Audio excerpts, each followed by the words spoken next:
सास का दहेज। स्नेहा के बेटे की शादी शिल्पी से होती है। शिल्पी दहेज में हर सामान लेकर आती है जो पहले से ही स्नेहा के घर होता है। ये सामान स्नेहा के पापा ने उसे दिया था। अरे शिल्पी, मेरा टीवी क्यों हटाया? क्यों हटाया मतलब? अरे बड़ा और अपडेटेड टीवी है ये। स्नेहा को गुस्सा आता है और वो शिल्पी के बड़े टीवी के बगल में अपने पुराने जमाने का टीवी भी रख देती है। बड़ी आई अपडेटेड वाला। अरे बहुत सारी तेरी जैसी बहुओं को जानती हूँ मैं, जो घर से लाए सामान का रौब दिखाती है।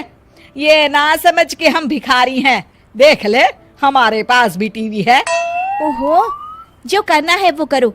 कोई मेहमान आएगा तो हंसेगा कि एक ही जगह दो दो टीवी। हंसने दे, दुनिया भी तो देखे कि सिर्फ तू नहीं, मैं भी दहेज लेकर आई थी। अब यही हाल हर सामान का हो जाता है।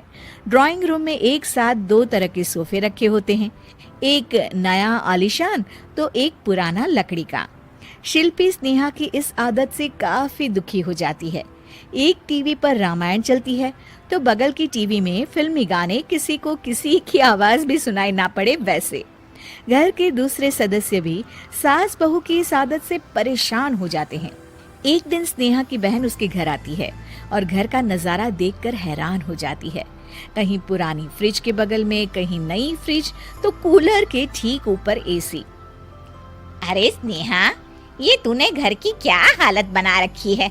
बहू रानी, तू तो नए जमाने की लड़की है, फिर घर को कबाड़ी बाजार सा कैसे सजा रखा है? नया फैशन है क्या? देखिए ना मौसी, माँ जी अपना पुराना सामान निकालना ही नहीं चाहती। वो सोचती है कि उनका ही सामान घर में रहेगा।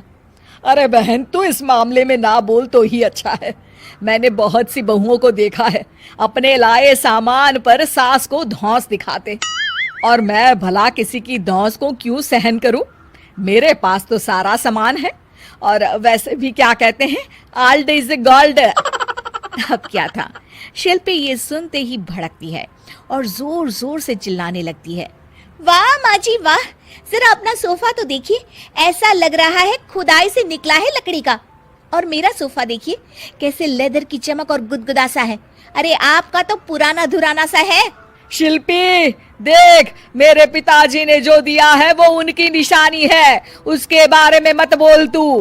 तू तेरा सामान ले जाकर अपने कमरे में रख ले। क्यों क्यों? मैं अपना सामान क्यों कमरे में रखूं? और जो मेरे ससुराल आए वो यही कहे, ओ कितना ओल्ड फैशन घर है। दोनों की बहसा बहसी में मौसी सर पकड़ लेती है। तुम दोनों जब देखो तब लड़ती रहती हो। मैं तो चली किचन में बादाम का शरबत बनाने। सुन, बादाम का सिलबट्टा जो मेरी माँ ने दिया था उसमें पीस लेना। तो शिल्पी बोल पड़ती है। मौसी कसम है आपको, आप मेरे पापा की दी मिक्सी में ही बादाम पीसिएगा। खैर, मौसी तो जाती है किचन में, लेकिन ड्राइंग रूम में सास बहू की बहसा बहसी जारी रहती है। तभी शिल्पी को गुस्सा आ जाता है और वो अपने पापा के दिए सोफे पर जाकर जोर से बैठती है, लेकिन तभी सोफा जोर से आवाज कर टूट जाता है। हे भगवान, ये क्या हुआ? ये सोफा कैसे टूट गया? बेटा, अब समझ में आया ओल्ड इज गोल्ड क्यों कहा जाता है। टूट गया ना तेरा सोफा। तभी किचन से जोर से आवाज आती है और मौसी काली पीली होकर किचन से बाहर निकलती हैं। शिल्पी, तुम्हारी कसम के चक्कर में मैंने बादाम के लिए मिक्सी का उपयोग किया था, लेकिन जैसे ही प्लग ऑन किया, अरे मेरा ये हाल हो गया। और भरोसा करो आजकल की चीजों पर। मैंने तो कहा था तुझसे, माँ की सिलबट्टे पर बादाम को पीसती तो तेरा ये हाल ना होता और स्वाद का स्वाद बरकरार रहता। अरे जब सब चीजें घर में थी तो क्या जरूरत थी तेरे पापा को सामान देने की?